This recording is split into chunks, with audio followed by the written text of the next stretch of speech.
আমরা হিন্দু ভাইদেরকে আগমন করছি, আপনারা বাংলাদেশে থাকেন, আপনাদের মতো থাকেন। আপনার রাম মন্দিরে পূজা করতে হয় আপনার বাসায় করেন, কিন্তু এত বড় 80 ফুট 81 ফুট 82 ফুট মূর্তি করতে পারবেন না। এই বাংলাদেশে যদি 82 ফুট মূর্তি করতেই হয়, তাহলে কোনো হিন্দুদেরকে এই বাংলাদেশে ঠাঁই দেওয়া হবে না। প্রশাসনকে বলেছি অতি দ্রুত এই মূর্তি অপসারণের ব্যবস্থা আপনারা করুন। যদি এই মূর্তি অপসারণ আপনারা না করেন, পুরো বাংলাদেশ থেকে পলাশবাড়ী অভিমুখে লং মার্চের প্রস্তুতিও নেওয়া হচ্ছে।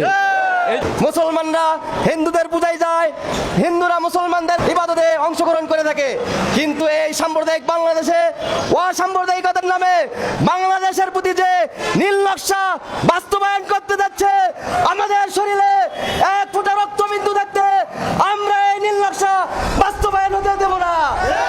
শুনে রাখো, রাজনৈতিক দলের নেতারা যারা এই হরিদাস বাবুকে নিয়ে দালালি করবে, তাদের পিঠের চামড়া তুলে ফেলবে।